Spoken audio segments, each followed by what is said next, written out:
नमस्कार ज्ञानदीप चैनल उपरे आपण समस्त को स्वागत। बहुत दिन है वीडियो मु पकई ना चैनल रे कौन सी वीडियो अपलोड करी ना से मुझे समस्त क्षमा चाहूँगी। तेबे आज वीडियो को चलतु आरंभ करवा।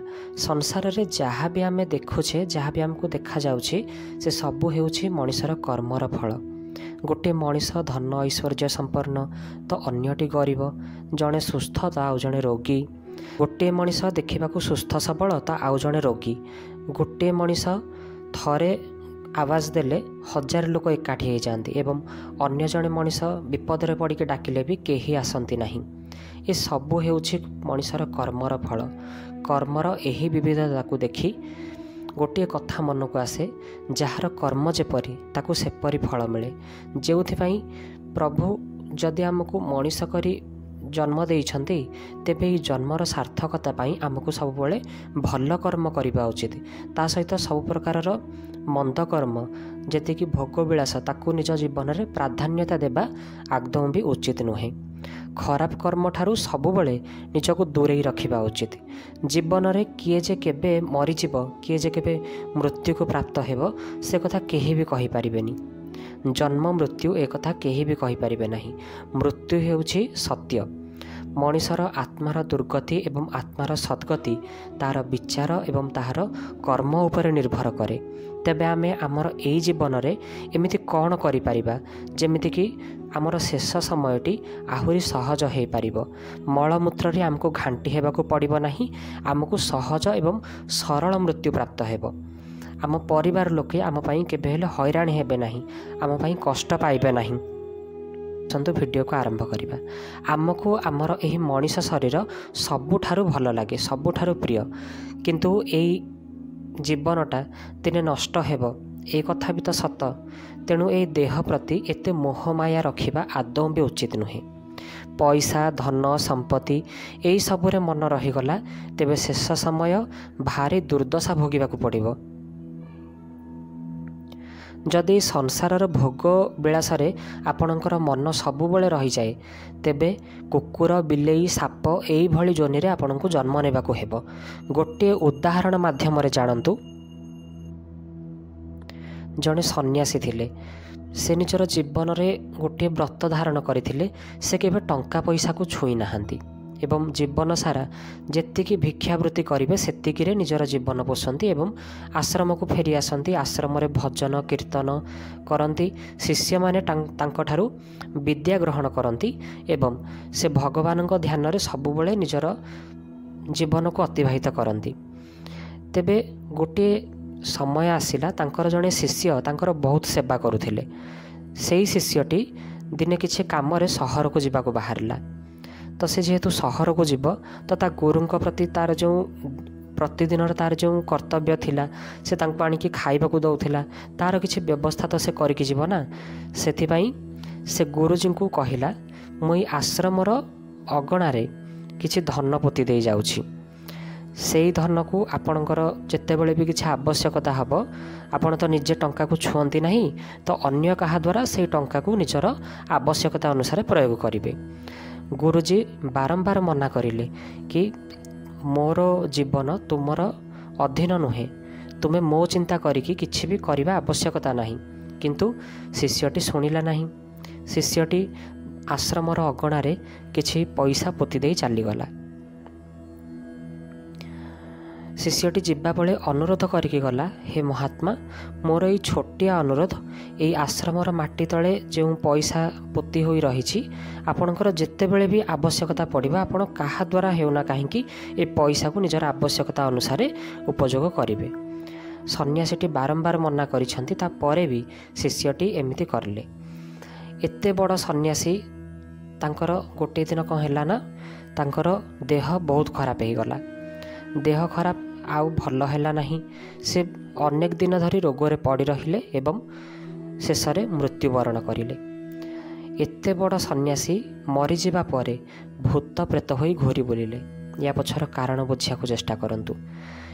शिष्यटी जिबा परे किछि दिनर अंतराल रे सन्यासी जनक रोगग्रस्त होई मरिछंती। मरिबा समय रे तांकर मन सेई माटी तले पोती होई रहिथिबा से पैसा उपरे रही जाइथिला तेणु मृत्यु पर तांको भूत प्रेत होई बुलिवाको पड़िला। एबे अनेक दिन बीतीजिबा परे लोकटी सहररू घर को फेरिला। जानिला ता गुरुजी आउ बंची नाहांती।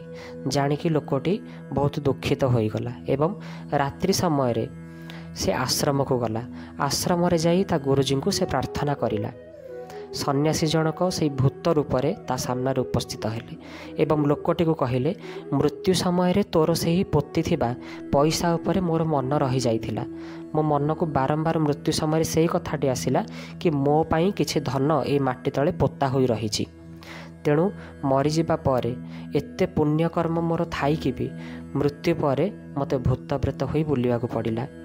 मो मृत्यु समय रे भाबिली कि मोर मृत्यु परे मो पाई रखा जाइथिबा पैसार कौन हेबो। तेणु मोर आत्मार मोक्ष पाई तू तुरंत एही टंका को नहीं कौन से धार्मिक काम रे नहीं लगेई दे, तेबे जाई मुई भूत प्रेत जोनिरू मुक्ति पाइबी। बंधु तो सन्यासी जनक कौन से टंका को निजर स्वार्थ उपयोग करथिले? नाई, केवल मृत्यु समय रे टंका कथा चिंता करिले बोली ही तांकर एपरी दुर्दशा हैला। गुरुजी कहिथिबा अनुसार लोकटी ठीक सेमिति सही सबू धन को लेकिन गोटे अनाथ आश्रम रे दान करदेला। एबे गुरुजी भूत प्रेत जोनिरू मुक्त होई गले। अन्य गोटे उदाहरण माध्यम बुझा चेष्टा करिबा। वृंदावनर गली रे गोटे भिकारी भिक्षा करी निजर जीवन बंचुथिला। लोभवशतः से भिकारीटी रास्ता कड़र माटी तले गोटे छोट बाक्सरे किसी टंका लुचाई रखिथिला। किछि दिन परे भिकारीटीर मृत्यु होईगला। एबे से मरीजिबा समय रे सेही टंका कथा चिंता करिथिला कि मु लुचाइथिबा टंकार कौन हेबो। से पोता धनर रक्षा पाई से भिकारीटी पुणी थरे साप जन्म नहीं कि आसिला एवं रास्ता कड़र ठीक सेही जगार ही सबुबले से जगी रहे।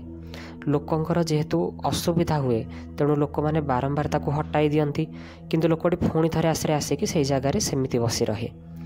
एबे लोकों को संदेह है कि जगार एमती कौन अच्छी जो सापटी बारंबार इस स्थान को चली आसुची। लोक मैंने से जगटी को खोलिले एवं से टंका बाक्स को उद्धार करिले एवं से टंका को लेकिन कौन से धार्मिक कार्य रे लगाइले। एबे ता पर दिन ठू से सापटी आउ से स्थान रे देखागला नहीं। मनीष भितर जो लोभ आ बासना रही थाए से बड़ भयंकर। बासना जितेबले मनीष भितर रहे, जितेबले मनीष मनरे वस्तुरे प्रियता आसी जाए, जोठारे सांसारिक वस्तु प्रति मनीष मनरे मोहमाया रही थाए, सेठारे मनीष भगवान ठारू दूरे जाए। भगवान गीतारे कहिसंती, जदि तुमे लक्ष्य को पाइबारे बारंबार असमर्थ हेउछ तेबे निजर रणनीति रे परिवर्तन कर, किंतु निज लक्ष्य को केबे हेले छाड़ नाही। এই জীবନରେ ନା ତୁମେ କିଛି ହରେଇବ ନା ତୁମେ କିଛି ପାଇବ। ତୁମର କୌଣସି କର୍ମ କେବେ ହେଲେ ବ୍ୟର୍ଥ ହେବ ନାହିଁ। ନିଜର କାମର ସଫଳତା ପାଇଁ ଈଶ୍ୱରଙ୍କୁ ପ୍ରାର୍ଥନା କରିବା କିଛି ବି ଭୁଲ କଥା ନୁହେଁ, କିନ୍ତୁ ମନରେ ଲୋଭ ମୋହ ଏସବୁ ରଖିବା ଏସବୁ ହେଉଛି ଭୁଲ କଥା। ତେବେ ଏ କଥା ମନରେ ରଖିଥିବେ କି ଖୁସି ହେଉଛି ଆମ ମନର ଗୋଟିଏ ଅବସ୍ଥା। ଆପଣଙ୍କୁ ଏ ଜିନିଷ ମିଳିଗଲେ ଯେ ଆପଣ ଖୁସି ହେବେ ଏବଂ ଏ ଜିନିଷ ଦୂରେଇ ଗଲେ ଯେ ଆପଣ ଦୁଃଖୀ ହେବେ, ଏ କଥା ଆଦୌ ବି ସତ ନୁହେଁ। ସାଂସାରିକ ସଫଳତା ଏବଂ ବାହାରୀ ବସ୍ତୁରେ ଯଦି ଆପଣଙ୍କର ମନ ଖୁସି ଖୋଜୁଛି ତେବେ ସେଇଟା ଆପଣଙ୍କୁ କେମିତି ମିଳିବ? ଖୁସିରେ ରହିବାର ଗୋଟିଏ ରାସ୍ତା ନିଜର ସବୁ ଇଚ୍ଛାକୁ ତ୍ୟାଗ କରିବା ଏବଂ ଭଗବାନଙ୍କ ପ୍ରତି ସମର୍ପିତ ହେବା। ମଣିଷ ଯଦି ମୃତ୍ୟୁ ସମୟରେ ଭଗବାନଙ୍କୁ ସ୍ମରଣ କରେ ତେବେ ତାର ଆଉ ପୁନର୍ଜନ୍ମ ହୁଏ ନାହିଁ। ସେ ଜନ୍ମ ମୃତ୍ୟୁର ଚକ୍ରରୁ ସବୁଦିନ ପାଇଁ ଉଦ୍ଧାର ପାଇଯାଏ।